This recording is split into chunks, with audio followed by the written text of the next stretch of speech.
നമസ്കാരം, എല്ലാവർക്കും തത്വ competitive exam കോർണറിന്റെ പുതിയൊരു വീഡിയോയിലേക്ക് സ്വാഗതം. ഇന്ന് നമ്മൾ ചർച്ച ചെയ്യാൻ പോകുന്നത് PSC ബുള്ളറ്റിൻ കേന്ദ്രീകരിച്ചിട്ടുള്ള ഇപ്പൊ 10th ലെവൽ കോമൺ പ്രിലിമിനറി ഇനി എഴുതാൻ പോകുന്നവർ, മെയിൻസ് എഴുതാൻ പോകുന്നവർക്ക് എല്ലാം ഉപകാരപ്രദമായിട്ടുള്ള കുറച്ച് ക്വസ്റ്റ്യൻസ് ആണ്. എല്ലാ മേഖലയും കവർ ചെയ്യുന്ന ക്വസ്റ്റ്യൻസ് ആണ് കേട്ടോ. അപ്പം നിങ്ങളൊന്ന് നന്നായിട്ട് ശ്രദ്ധിച്ചിരിക്കുക. നമ്മൾ വേഗം പറഞ്ഞു പോകാം. ക്വസ്റ്റ്യൻ നമ്പർ 1, ഉത്തര മഹാസമുദ്ര പ്രദേശങ്ങളിൽ പുതുതായി നിക്ഷേപിക്കപ്പെടുന്ന എക്കൽ മണ്ണിന്റെ പേരെന്താണ്? പുതുതായി നിക്ഷേപിക്കപ്പെടുന്ന എക്കൽ മണ്ണിന്റെ പേര് ഓപ്ഷൻ എ ബാബർ, ഖാദർ, ഭങ്കർ, ടെറായി. എല്ലാവർക്കും അറിയാം എന്താണ്? നമ്മുടെ ഉത്തര മഹാസമുദ്ര പ്രദേശങ്ങളിൽ പുതുതായി നിക്ഷേപിക്കപ്പെടുന്ന എക്കൽ മണ്ണാണ് ഇത് ഖാദർ. ഖാദറിന്റെ പുതിയ ഉടുപ്പെന്നോ ഒക്കെയാണ് ഞാൻ ഓർത്ത് വെച്ചിരിക്കുന്നത്. അപ്പൊ ഖാദറാണ് പുതുതായി നിക്ഷേപിക്കപ്പെടുന്ന എക്കൽ മണ്ണ്. സ്ഥിരം ചോദ്യമാണ്. ക്വസ്റ്റ്യൻ നമ്പർ 2, ലോകത്ത് ഏറ്റവും കൂടുതൽ മഴ ലഭിക്കുന്ന പ്രദേശമായ മൗണ്ട് സിൻറാം സ്ഥിതി ചെയ്യുന്നത് ഏത് മലനിരകളിലാണ്? ഇപ്പൊ ചോദിക്കാൻ പറ്റിയ ക്വസ്റ്റ്യൻ ആണ്. ഓപ്ഷൻ സി ഖാസി മലനിരകളിലാണ് അല്ലെ. മൗണ്ട് സിൻറാം സ്ഥിതി ചെയ്യുന്നത് ഏത് മലനിരകളിലാണ്? ഏറ്റവും കൂടുതൽ മഴ ലഭിക്കുന്ന പ്രദേശം ഏതാണ്? മൗണ്ട് സിൻറാം ആണ്. ഇപ്പം അത് എവിടെയാണ് സ്ഥിതി ചെയ്യുന്നത്? മേഘാലയയിലാണ്. അത് ഏത് മലനിരയിലാണ് സ്ഥിതി ചെയ്യുന്നത്? ഖാസിയിലാണ് കേട്ടോ. ഖാസി, ഖാരോ, ജയന്തിയ, നാഗ, പട്കോയിമ അങ്ങനെ ഉണ്ടല്ലോ. അതിനകത്ത് ഖാസി മലനിരകളിലാണ് ഇത് സ്ഥിതി ചെയ്യുന്നത്. ക്വസ്റ്റ്യൻ നമ്പർ 3, അർബുദാഞ്ചൽ എന്ന പേരിൽ അറിയപ്പെട്ടിരുന്ന പ്രസിദ്ധ സുഖവാസ കേന്ദ്രമായ മൗണ്ട് അബു സ്ഥിതി ചെയ്യുന്നത് ഏത് പർവ്വതനിരകളിലാണ്? ഒന്നുകൂടെ പറയാം. അർബുദാഞ്ചൽ എന്ന പേരിൽ അറിയപ്പെടുന്ന പ്രസിദ്ധ സുഖവാസ കേന്ദ്രമായ മൗണ്ട് അബു. അപ്പൊ മൗണ്ട് അബു എവിടെയാണ്? രാജസ്ഥാനിലാണ്. രാജസ്ഥാനിലെ മൗണ്ട് അബുവിന്റെ മറ്റൊരു പേരെന്താണ്? അർബുദാഞ്ചൽ. ഇത് ഏത് പർവ്വതനിരകളിലാണ് സ്ഥിതി ചെയ്യുന്നതെന്നാണ് ക്വസ്റ്റ്യൻ ആയിട്ട് വന്നിരിക്കുന്നത്. ഏത് പർവ്വതനിരകളിലാണ് സ്ഥിതി ചെയ്യുന്നത്? ഓപ്ഷൻ എ ആരവല്ലി പർവ്വതനിരകളിലാണ്. ആരവല്ലിയാണ് ഏറ്റവും പഴക്കമേറിയ ഏറ്റവും പ്രായമേറിയ പർവ്വതനിര. ആ ആരവല്ലിയിലാണ് മൗണ്ട് അബു, രാജസ്ഥാനിലെ മൗണ്ട് അബു സ്ഥിതി ചെയ്യുന്നത്. ക്വസ്റ്റ്യൻ നമ്പർ 4, ചുവടെ പറയുന്ന പ്രസ്താവനകളിൽ ശരിയായത് ഏതെല്ലാം എന്നാണ് ക്വസ്റ്റ്യൻ. സ്റ്റേറ്റ്മെന്റ് നമ്പർ 1, ഇന്ത്യയിലെ ഏക സജീവ അഗ്നിപർവ്വതമായ ബാരൻ സ്ഥിതി ചെയ്യുന്ന ആൻഡമാൻ നിക്കോബാർ ദ്വീപിന്റെ ഭാഗമായ നാർക്കോണ്ടം ദ്വീപിലാണ്. രണ്ടാമത്തെ സ്റ്റേറ്റ്മെന്റ്, ആൻഡമാൻ നിക്കോബാർ ദ്വീപിന്റെ തലസ്ഥാനം പോർട്ട് ബ്ലെയർ ആണ്. 3, ഷഹീദ് ആൻഡ് സ്വരാജ് ദ്വീപുകൾ എന്ന ആൻഡമാൻ നിക്കോബാർ ദ്വീപുകളെ വിശേഷിപ്പിച്ചത് സുഭാഷ് ചന്ദ്രബോസ് ആണ്. അപ്പൊ 3 സ്റ്റേറ്റ്മെന്റ്സ് ആണ് ഇവിടെ തന്നിരിക്കുന്നത്. ഈ സ്റ്റേറ്റ്മെന്റ്സിനകത്ത് ശരിയായിട്ടുള്ളത് ഏതൊക്കെയെന്നാണ് ക്വസ്റ്റ്യൻ ആയിട്ട് വന്നിരിക്കുന്നത് അല്ലെ. ശരിയായിട്ടുള്ളത് ഓപ്ഷൻ സി 1, 2, 3 ശരിയാണ്. അപ്പോൾ 1, ഇന്ത്യയിലെ ഏക സജീവ അഗ്നിപർവ്വതമായ ബാരൻ സ്ഥിതി ചെയ്യുന്നത് ആൻഡമാൻ നിക്കോബാർ ദ്വീപിന്റെ ഭാഗമായ നാർക്കൊണ്ടം ദ്വീപിലാണ്. അത് ചോദിക്കാം. 2, ആൻഡമാൻ നിക്കോബാർ ദ്വീപിന്റെ തലസ്ഥാനം പോർട്ട് ബ്ലെയർ ആണ്. ശരിയാണ്. അതുപോലെ പുതിയൊരു അറിവാണ്, ഷഹീദ് ആൻഡ് സ്വരാജ് ദ്വീപുകൾ എന്ന് ആൻഡമാൻ നിക്കോബാർ ദ്വീപുകളെ വിശേഷിപ്പിച്ചതാരാണ്? സുഭാഷ് ചന്ദ്രബോസ് ആണ്. ഇത്രയുമാണ് സ്റ്റേറ്റ്മെന്റ്, എല്ലാം ശരിയാണ്. ക്വസ്റ്റ്യൻ നമ്പർ 5, ചുവടെ പറയുന്ന നദികൾ, അവയുടെ ഉത്ഭവ സ്ഥാനം എന്നിവ ശരിയായ രീതിയിൽ ക്രമീകരിക്കുക. അപ്പൊ ഇത് SCRT ക്വസ്റ്റ്യൻ ആണ്. അപ്പം താഴെ തന്നിരിക്കുന്ന നർമ്മദ, കൃഷ്ണ, ഗോദാവരി, താപ്തി. അപ്പൊ അവയുടെ ഉത്ഭവ സ്ഥാനം ഇപ്പുറത്ത് തന്നിട്ടുണ്ട്. അത് ശരിയായിട്ട് ക്രമീകരിക്കാനാണ്. നർമ്മദയുടെ നേരെ നിന്ന് അമർഖണ്ഡക്, മഹാബലേശ്വർ, നാസിക് കുന്നുകൾ, മുൾട്ടായ് പീഠഭൂമി, ഇത്രയുമാണ് തന്നിരിക്കുന്നത്. അപ്പൊ എല്ലാം അറിയാവുന്ന ഒരാൾക്ക് മാത്രമേ ഇത് ചെയ്യാനായിട്ട് ഒക്കത്തുള്ളൂ. അപ്പൊ ശ്രദ്ധിക്കുക, നർമ്മദ എവിടെ നിന്നാണ് ഉത്ഭവിക്കുന്നത്? അമർഖണ്ഡക്കിൽ നിന്നാണ് നർമ്മദ ഉത്ഭവിക്കുന്നത്. ഇനി കൃഷ്ണ നദി എവിടെ നിന്നാണ്? മഹാബലേശ്വർ. മഹാബലവാനായ കൃഷ്ണൻ നമ്മൾ വർഷങ്ങളായിട്ട് പഠിക്കുന്നതാണ്. അപ്പൊ കൃഷ്ണ നദി, മഹാബലേശ്വർ ശരിയായിട്ടുള്ള ഒരു ഓപ്ഷനാണ്. ഗോദാവരി എവിടെ നിന്നാണ് ഉത്ഭവിക്കുന്നത്? നാസിക് കുന്നുകളിൽ നിന്ന് തന്നെയാണ്. അതുപോലെ താപ്തി നദി മുൾട്ടായ് പീഠഭൂമിയിൽ നിന്ന് തന്നെയാണ് ഉത്ഭവിക്കുന്നത്. അപ്പൊ എല്ലാം കറക്റ്റായിട്ടായതുകൊണ്ട് തന്നെ option A1, B2, C3, D4. Narmada, Amarkantak, Krishna, Mahabaleshwar, Godavari, Nashik കുന്നുകൾ, താപ്തി, മുൾട്ടായ് പീഠഭൂമി എല്ലാം കറക്റ്റ് ആയിട്ടുള്ള ആൻസർ ആയതുകൊണ്ട് ഓപ്ഷൻ A ആണ്. 6, കോർബറ്റ് ദേശീയ ഉദ്യാനത്തിലൂടെ ഒഴുകുന്ന ഗംഗയുടെ പോഷക നദി. കോർബറ്റ് ദേശീയ ഉദ്യാനത്തിലൂടെ ഒഴുകുന്ന ഒരു ഗംഗയുടെ പോഷക നദി താഴെ പറയുന്നവയിൽ ഏതാണെന്നാണ് ക്വസ്റ്റ്യൻ. ഒരു ഡൗട്ടും വേണ്ട, റാം ഗംഗയാണ്. ഇതാണ് റാം ഗംഗയാണ് കോർബറ്റ് ദേശീയ ഉദ്യാനത്തിലൂടെ ഒഴുകുന്ന ഗംഗയുടെ പോഷക നദി. ക്വസ്റ്റ്യൻ നമ്പർ 7, ചുവടെ പറയുന്ന തടാകങ്ങൾ അവ സ്ഥിതി ചെയ്യുന്ന ഇന്ത്യൻ സംസ്ഥാനം എന്നിവയിൽ ശരിയായത് ഏതെല്ലാം? അപ്പം ഇന്ത്യൻ സംസ്ഥാനം, തടാകം, അതാണ് കൊല്ലേരു ഒരു തടാകം ആന്ധ്രാപ്രദേശില്. ലോക്ടക്ക് എന്ന് കൊടുത്തിരിക്കുന്നത് ലോക്ടക്ക് മണിപ്പൂര്. അതുപോലെ ഗോവിന്ദ് സാഗർ ഹിമാചൽ പ്രദേശ്, ലോണാർ മഹാരാഷ്ട്ര. ഇത്രയുമാണ് കൊടുത്തിരിക്കുന്നത്. ഇനി ഇതിൽ നിന്നും ശരിയായിട്ടുള്ളത് ഏതൊക്കെയാണെന്നാണ് ചോദ്യം. കൊല്ലേരു ആന്ധ്രാപ്രദേശിലെ തടാകമാണ്. അതുപോലെ ലോക്ടക്ക് മണിപ്പൂര് സ്ഥിരം ക്വസ്റ്റ്യൻ. ഗോവിന്ദ് സാഗർ ഹിമാചൽ പ്രദേശാണ്. ലോണാർ മഹാരാഷ്ട്ര തന്നെയാണ്. അപ്പോൾ ശരിയായത് ഏതൊക്കെയാണ്? ഓപ്ഷൻ 1, 2, 3, 4 ശരിയാണ്. സോ ഓപ്ഷൻ ഡി ആണ് ഇവിടുത്തെ കറക്റ്റ് ആയിട്ടുള്ള ആൻസർ. ഇനി ക്വസ്റ്റ്യൻ നമ്പർ 8, ദൂദ് സാഗർ വെള്ളച്ചാട്ടം സ്ഥിതി ചെയ്യുന്നത് ഏത് സംസ്ഥാനത്താണ്? ദൂദ് സാഗർ വെള്ളച്ചാട്ടം സ്ഥിതി ചെയ്യുന്നത് ഗോവയിലാണ് കേട്ടോ. ദൂദ് സാഗർ വെള്ളച്ചാട്ടം ഗോവ. അടുത്ത 9, തേയില കൃഷിക്ക് ഏറ്റവും അനുയോജ്യമായ ഇനം മണ്ണ് ഏതാണ്? തേയില കൃഷിക്ക് ഏറ്റവും അനുയോജ്യമായ മണ്ണ് ഏതാണ്? ഓപ്ഷൻ എ പർവ്വത മണ്ണാണ്, പർവ്വത മണ്ണ്. 10, ചുവടെ പറയുന്ന വന്യമൃഗ സംരക്ഷണ കേന്ദ്രങ്ങൾ സംരക്ഷിക്കപ്പെട്ടിരിക്കുന്ന വന്യജീവികൾ. അപ്പൊ താഴെ ബംഗാൾ കടുവ, സിംഹം, ഒറ്റക്കൊമ്പൻ കാണ്ടാമൃഗം, വെള്ളക്കടുവ ഇങ്ങനെ കൊടുത്തിട്ടുണ്ട്.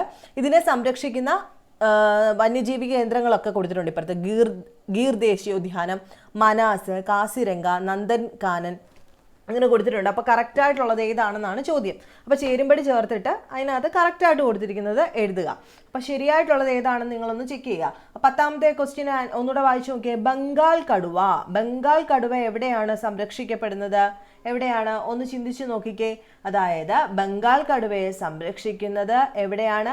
മനാസിലാണ്, മനാസിലാണ് ബംഗാൾ കടുവ. അതുപോലെ സിംഹങ്ങളെ സംരക്ഷിക്കുന്നത് എവിടെയാണ്? ഗിർ ദേശീയോദ്യാനത്തിലും. ഒറ്റക്കൊമ്പൻ കാണ്ടാമൃഗങ്ങളെ കാശിരംഗയിൽ തന്നെയാണ്. അതുപോലെ വെള്ളക്കടുവകളെ നന്ദൻ കാനൻ. അപ്പോൾ ഓപ്ഷൻ എ 2, അതുപോലെ ബി 1, സി തന്നെ, അതുപോലെ വെള്ളക്കടുവകൾ 4. അപ്പോൾ ഓപ്ഷൻ എ ആണ് കറക്റ്റ് ആയിട്ടുള്ള ആൻസർ. ഇനി ക്വസ്റ്റ്യൻ നമ്പർ 11, ഇന്ത്യയിലെ ഏത് ദേശീയോദ്യാനമാണ് ആദ്യകാലത്ത് ഹെയ്ലി ദേശീയോദ്യാനം എന്ന പേരിൽ അറിയപ്പെടുന്നത്? ഹെയ്ലി, അത് സ്ഥിരം ഒരു ക്വസ്റ്റ്യൻ ആണ്. ഹെയ്ലി ദേശീയോദ്യാനം എന്നറിയപ്പെട്ടിരുന്നത് ഏതായിരുന്നു? ജിം കോർബറ്റ് ദേശീയോദ്യാനം. പണ്ട് അറിയപ്പെട്ടിരുന്നത് എന്തായിരുന്നു? ഹെയ്ലി ദേശീയോദ്യാനം എന്നായിരുന്നു. 12, ചുവടെ പറയുന്നവയിൽ ശരിയായത് ഏതെല്ലാം? ഓപ്ഷൻ 1, പ്രോജക്റ്റ് ടൈഗർ സ്റ്റാർട്ട് ചെയ്തത് 1973, പ്രോജക്റ്റ് എലിഫന്റ് 1992, വനസംരക്ഷണ നിയമം 1980, പരിസ്ഥിതി സംരക്ഷണ നിയമം 1986. അപ്പോൾ കറക്റ്റായിട്ട് വർഷങ്ങൾ അറിയുന്നവർക്ക് മാത്രമേ ഇത് എഴുതാനൊക്കത്തുള്ളൂ. അപ്പോൾ പ്രോജക്റ്റ് ടൈഗർ സ്റ്റാർട്ട് ചെയ്തത് 73-ലാണ്, എലിഫന്റ് 92-ലാണ്, വനസംരക്ഷണ നിയമം 80-ലാണ്, എൻവയോൺമെന്റ് പ്രൊട്ടക്ഷൻ ആക്ട് 1986-ലാണ്. സോ എല്ലാം ശരിയാണ്. ഓപ്ഷൻ ഡി ആണ് ആൻസർ. 13, ഇന്ത്യയിൽ ഏറ്റവും കൽക്കരി നിക്ഷേപത്തിൽ മുന്നിൽ നിൽക്കുന്ന സംസ്ഥാനം താഴെ പറയുന്നവയിൽ ഏതാണ്? ജാർഖണ്ഡ്, മധ്യപ്രദേശ്, ഛത്തീസ്ഗഡ്, ഒഡീഷ. ഇതാണ് ക്വസ്റ്റ്യൻ. അപ്പം ഏറ്റവും കൂടുതൽ കൽക്കരി നിക്ഷേപം ഉള്ളത് എവിടെയാണ്? ജാർഖണ്ഡിലാണ്. ഇന്ത്യയിൽ കൽക്കരി നിക്ഷേപത്തിൽ മുന്നിൽ നിൽക്കുന്ന സംസ്ഥാനം ഏതാണ്? ജാർഖണ്ഡാണ്. 14, ഇന്ത്യയിൽ ഏറ്റവും വലിയ കോൺക്രീറ്റ് ഗ്രാവിറ്റി ഡാം ഏതാണ്? അതിപ്പോൾ ഞാൻ ലേറ്റസ്റ്റ് ആയിട്ട് ഒരു കറണ്ട് അഫയേഴ്സ് റിലേറ്റഡ് ആയിട്ട് പുതിയൊരെണ്ണം വരുന്നുണ്ട്, നമ്മൾ ചർച്ച ചെയ്തിട്ടുണ്ടായിരുന്നേ. ക്വസ്റ്റ്യൻ നമ്പർ 14, ഇന്ത്യയിലെ ഏറ്റവും വലിയ കോൺക്രീറ്റ് ഗ്രാവിറ്റി ഡാം ഏതാണെന്നാണ് ക്വസ്റ്റ്യൻ ആയിട്ട് വന്നിരിക്കുന്നത്. ഓപ്ഷൻ സി സർദാർ സരോവർ ആണ് കേട്ടോ. സർദാർ സരോവർ ആണ് ഏറ്റവും വലിയ, ഇന്ത്യയിലെ തന്നെ ഏറ്റവും വലിയ കോൺക്രീറ്റ് ഗ്രാവിറ്റി ഡാം എന്ന് പറയുന്നത്. 15, ശരിയായ പ്രസ്താവനകൾ ഏതെല്ലാം എന്ന് കണ്ടെത്തുക. 1, ഇന്ത്യയിൽ ഏറ്റവും കൂടുതൽ ചണം ഉൽപ്പാദിപ്പിക്കുന്ന സംസ്ഥാനം പശ്ചിമ ബംഗാളാണ്. 2, പരുത്തി ഉൽപ്പാദനത്തിൽ മുന്നിൽ നിൽക്കുന്ന സംസ്ഥാനം ഗുജറാത്ത് ആണ്. സുവർണ്ണ നാര് ചണമാണ്. ഇന്ത്യയിലെ ഏറ്റവും വലിയ കാർഷിക വ്യവസായമാണ് ചണ വ്യവസായം. അപ്പം ഓരോ സ്റ്റേറ്റ്മെന്റും കൃത്യമായിട്ട് വായിച്ചു നോക്കാം. ഇതെല്ലാം SCERT-ൽ പറഞ്ഞിട്ടുള്ള ക്വസ്റ്റ്യൻ ആണല്ലോ. അപ്പം പരുത്തി ഉൽപാദനത്തിൽ മുന്നിൽ നിൽക്കുന്ന ഇന്ത്യൻ സംസ്ഥാനം ഗുജറാത്ത്. ശരിയാണല്ലോ, അതിനകത്ത് തെറ്റൊന്നുമില്ലല്ലോ. ശരിയാണ്. ഇന്ത്യയിൽ ഏറ്റവും കൂടുതൽ ചണം ഉൽപ്പാദിപ്പിക്കുന്ന സംസ്ഥാനം പശ്ചിമ ബംഗാളാണ്. ശരിയാണല്ലോ, അതും ശരിയാണല്ലോ. ഒന്നുകൂടെ ചിന്തിച്ചു നോക്കിയേ. പശ്ചിമ ബംഗാളിലാണ് ഏറ്റവും കൂടുതൽ നമ്മുടെ ചണം ഉൽപ്പാദിപ്പിക്കുന്നത്. സുവർണ്ണ നാര് എന്തായാലും ചണം തന്നെയാണ്. പക്ഷേ ഇന്ത്യയിലെ ഏറ്റവും വലിയ കാർഷിക വ്യവസായം എന്താണ്? ചണ വ്യവസായം ഒന്നുമല്ല. സോ ഓപ്ഷൻ 4 തെറ്റാണ്. ബാക്കി 3ഉം 2ഉം 3ഉം ശരിയായതുകൊണ്ട് ഓപ്ഷൻ ഡി ആണ് കറക്റ്റ് ആയിട്ടുള്ള ആൻസർ. 16, ഇന്ത്യയിൽ ഏത് പഞ്ചവത്സര കാലത്താണ് റഷ്യയുടെ സാങ്കേതിക സഹായത്തോടെ ബൊക്കാറോ ഇരുമ്പുരുക്ക് ശാലയ്ക്ക്? അപ്പോൾ ബൊക്കാറോ ആരുടെ സഹായത്തോടു കൂടിയാണെന്ന് ചോദിക്കാറുണ്ട്. റഷ്യയുടെയാണ്. ഇനി ഏത് പഞ്ചവത്സര കാലത്താണ് ബൊക്കാറോ വന്നത് എന്നാണ് ഇവിടെ ചോദിച്ചിരിക്കുന്നത്. ഓപ്ഷൻ ബി ആണ്. 3ാം പഞ്ചവത്സര പദ്ധതി കാലത്താണ് ബൊക്കാറോ വന്നത്. 17, ചുവടെ പറയുന്ന പ്രധാന അലൂമിനിയം വ്യവസായശാലകളിൽ ഏതാണ് കേരളത്തിൽ സ്ഥിതി ചെയ്യുന്നത്? അപ്പം താഴെ പറയുന്നവയിൽ കേരളത്തിൽ സ്ഥിതി ചെയ്യുന്ന അലൂമിനിയം വ്യവസായശാല ഏതാണെന്നാണ് question. Option A INDAL, INDAL ആണ് നമ്മുടെ കേരളത്തിൽ സ്ഥിതി ചെയ്യുന്നത്. 18, സ്വതന്ത്രമായി തീരുമാനങ്ങൾ എടുക്കുന്നതിനും സാമ്പത്തിക സ്വാതന്ത്ര്യം നൽകുന്നതിനുമായി സ്ഥാപനങ്ങൾക്ക് അധികാരം നൽകുന്ന മഹാരത്ന പദവി ലഭിച്ചിട്ടുള്ള സ്ഥാപനങ്ങൾ ചുവടെ പറയുന്നവയിൽ ഏതൊക്കെയാണ്? അപ്പം മഹാരത്ന പദവി ലഭിക്കാന്ന് വെച്ച് കഴിഞ്ഞാൽ എന്താണ്? സ്വതന്ത്രമായി തീരുമാനമെടുക്കുന്നതിനും സാമ്പത്തിക സ്വാതന്ത്ര്യം നൽകുന്നതിനുമായിട്ട് സ്ഥാപനങ്ങൾക്ക് അധികാരം നൽകുന്നതിനെയാണ് നമ്മൾ മഹാരത്ന പദവി എന്ന് വിളിക്കുന്നത്.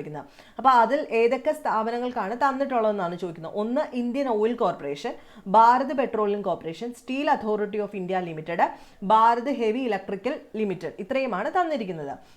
ഇതിനകത്ത് ആർക്കൊക്കെയാണ് കിട്ടിയിരിക്കുന്നതെന്നാണ് ചോദ്യം. സോ ഓപ്ഷൻ 1, 3, 4 കിട്ടിയിട്ടുണ്ട്. ഒന്നെന്താണ്? ഇന്ത്യൻ ഓയിൽ കോർപ്പറേഷന്, അതുപോലെ സ്റ്റീൽ അതോറിറ്റി ഓഫ് ഇന്ത്യക്ക്, ഭാരത് ഹെവി ഇലക്ട്രിക് ലിമിറ്റഡിനും കിട്ടിയിട്ടുണ്ട്. ഭാരത് പെട്രോളിയം കോർപ്പറേഷൻ ആ പദവി കിട്ടിയിട്ടില്ല.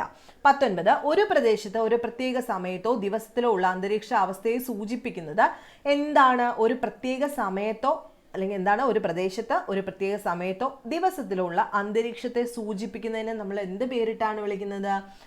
ഓപ്ഷൻ ബി ദിന അന്തരീക്ഷ സ്ഥിതി എന്ന് പറയും. അടുത്തത് 20 ചുവടെ പറയുന്നതിൽ ശരിയായ പ്രസ്താവനകൾ ഏതൊക്കെയാണ്? അപ്പൊ ഇത് നമുക്ക് ഡയറക്റ്റ് ആയിട്ട് പ്രിലിംസിന് ചോദിക്കത്തില്ല. വൻകര വിസ്ഥാപന സിദ്ധാന്തമൊക്കെ നമുക്ക് മെയിൻസിനൊക്കെ ചോദിക്കത്തുള്ളൂ. കോണ്ടിനെന്റൽ ഡ്രിഫ്റ്റ് തിയറി ആവിഷ്കരിച്ചത് ആൽഫ്രഡ് വെഗ്നർ ആണ്. അർണോൾഡ് ഹോംസ് എന്ന ശാസ്ത്രജ്ഞനാണ് ഫലക ചലന സിദ്ധാന്തം പ്ലേറ്റ് ടെക്ടോണിക് തിയറി ആവിഷ്കരിച്ചത്. സിമാ മണ്ഡലത്തിന്റെ ഉപരിതലത്തിലൂടെ സിയാൽ മണ്ഡലം തെന്നി മാറുന്നു എന്ന് പ്രസ്താവിക്കുന്നതാണ് വൻകര വിസ്ഥാപന സിദ്ധാന്തം. സിമ, സിയാൽ, നിഫെ ഒക്കെ കേട്ടിട്ടുണ്ടല്ലോ. അതൊക്കെ ക്വസ്റ്റ്യൻ ഇപ്പൊ പ്രിലിംസിന് വന്നതുമാണ്. അപ്പൊ താഴെ തന്നിരിക്കുന്നതിനകത്ത് ഏതൊക്കെയാണ് ശരിയായുള്ള പ്രസ്താവന? ഓപ്ഷൻ ബി ആണ്. 1, 2, 3 ശരിയാണ്. അതായത് കോണ്ടിനെന്റൽ ഡ്രിഫ്റ്റ് തിയറി ആവിഷ്കരിച്ചത് ആൽഫ്രഡ് വെഗ്നർ ആണ്. അതുപോലെ അർണോൾഡ് ഹോംസ് എന്ന ശാസ്ത്രജ്ഞനാണ് പ്ലേറ്റ് ടെക്ടോണിക് തിയറി ആവിഷ്കരിച്ചത്. അതുപോലെ ലാസ്റ്റ് എന്താണ്? സിമാ മണ്ഡലത്തിന്റെ ഉപരിതലത്തിലൂടെ സിയാൽ മണ്ഡലം തെന്നി മാറുന്നു എന്ന് പ്രസ്താവിക്കുന്നതാണ് വൻകര വിസ്ഥാപന സിദ്ധാന്തം എന്ന് പറയുന്നത്. അപ്പൊ ഇത്രയും പോയിന്റ്സ് പറഞ്ഞ് നിർത്തുകയാണ്. ഇനി നിങ്ങൾക്ക് ഇതുകൊണ്ട് ഉപകാരപ്പെടുന്നുണ്ടെങ്കിൽ നമുക്കിത് കണ്ടിന്യൂ ചെയ്യാം. ഇതിന്റെ പല വേർഷൻസ് നമുക്ക് ആഴ്ചയിൽ ഒരു 3-4 എണ്ണം ഇങ്ങനെ ചെയ്തു പോകാം. ക്ലാസ്സിന്റെ കൂടെ തന്നെ ചെയ്തു പോകാം. അപ്പോൾ അത് താഴെ നിങ്ങൾ കമന്റ് ചെയ്യുക കേട്ടോ. നിങ്ങൾക്ക് ഉപകാരപ്പെടുന്നുണ്ടെങ്കിൽ നമുക്ക് ഈ സീരീസ് തുടർന്ന് അങ്ങ് പോയിക്കോളാമല്ലോ. അപ്പോൾ നിങ്ങൾക്ക് വീഡിയോസ് ഇഷ്ടമാണെന്നുണ്ടെങ്കിൽ നിങ്ങൾ ലൈക്ക് ചെയ്യുക, ഷെയർ ചെയ്യുക, സബ്സ്ക്രൈബ് ചെയ്യുക. നെക്സ്റ്റ് വീഡിയോയിൽ കാണുന്നവരെ